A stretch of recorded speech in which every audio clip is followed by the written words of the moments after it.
I want to say the thing. First of all, thanks for having me today, because when I got on the plane this morning, my kids asked me where I was going, and I said Vegas, and they don't. I've got 4 kids, and they said I don't really know what Vegas is about. But I said, well, I'm going to go talk to a bunch of network broadcasters, and they're like, what does that mean? I was like, television. They're like, that's awesome. Can you bring some television stuff home? So I'm looking for T-shirts and things that you guys have probably already picked up. You can leave them up front. I'll be a hero if I can take them home. So as it relates to our business, CloudFlare is fundamentally, we just think we're building a better web. And what that is measured against really in the real world is it fast to sign up? Can you increase the speed of how long it takes a page to load? Can you decrease that in a way that the user is going to notice? Can you make it cheaper for the company that's hosting the video or hosting the content? And can you protect me from these ever-present, omnipresent attacks that are happening at increasing frequency? And that's what we really think building a better web turns out to be. Very simply, today, if you think about 500 million websites that are out there, depending on whose count you believe, any attacker or a bot or a scraper or also your good visitors, they can all just get directly to your website, right? They're all considered naked in that vernacular.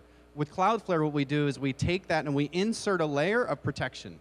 And in that layer, we basically look at the traffic and we say, this is a good user, let's accelerate it as much as we can. This is a suspect user, let's put in some friction to perhaps to slow them down and see if it's a bad bot or if it's the right user and just incorrectly guessed as a bad user.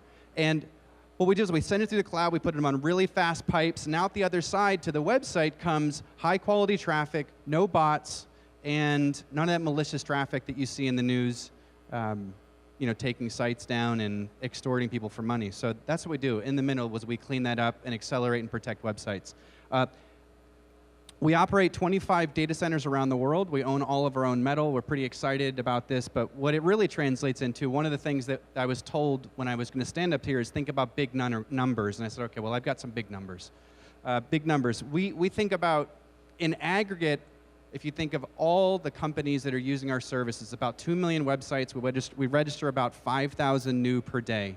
If you add up all those folks that are using our services, it's sort of that stack times 2, which translates into about $1 billion or $1.5 million, 1.5 trillion. That number just does not roll off the tip of your tongue. Web requests a month, 2 million customers, 5% of all internet page views. So I'll stop there. So 1 in 20. And what that looks like for us is a big hockey stick to the right. So for a company that's been around for 4 years, which is what we have, that's really a staggering display. So my big numbers is this display. It's about 350 billion page views in a month is what we see going through our network. So if I didn't catch your attention with leaving your swag at the front, maybe the numbers will get your attention. We see darn near every visitor on the web every month. And they come looking for swimsuits, they come looking for great music like Metallica, or they'll come looking for very high quality content like the World Economic Forum.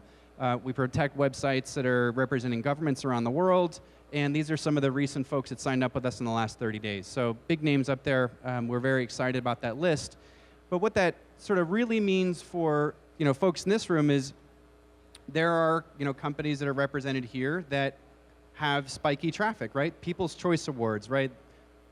It's not an always-on thing. Happens once a year, and they get so much traffic that the site topples over, especially when they come up with a great piece of content that's going to drive visitors to come and vote up or vote down, or engage with something that has to do with the show. So they weren't able to handle that. They came to CloudFlare. This is also the same thing that happened with Eurovision and Golden Globes. So plenty of your compatriots and folks that are using your services are using us as well. We often get considered, well, you must be a CDN. Well, that's part of our business, but we think we're actually building something different. And here's where there's a little bit of education for those that don't really get into what's happening in the web and happening in the cloud. Go back and look at your phones. For those of you that are interested in what is this cloud, pay attention now, because we actually have a pretty good taxonomy of what's happening out there. So in the cloud, used to be that you'd buy an appliance, right? You'd buy an appliance, stick it in your rack, and you pay a lot of money for it. The cloud is actually taking that, making it elastic, and making it as an operating expense, right? You get a bill from Amazon every month. And if we think about sort of 3 layers of the web infrastructure and what's happening, this is where you'll get a sense for where CloudFlare plays. So store and compute layer, application layer, and edge. Traditionally, sort of 3 layers of the cloud. Used to be that HP and EMC were the dominant choice, and now you've got this fully elastic service provided by Amazon.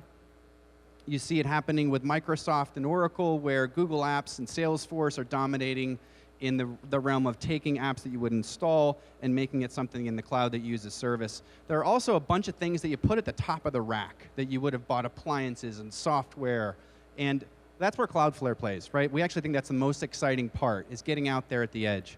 And again, if you go into any data center in the world and if you look at top of the rack, that's where you'll find all those services that CloudFlare is replacing. Hopefully you've learned a little bit about how we think about building a better web and how we see the taxonomy of the cloud progressing over time.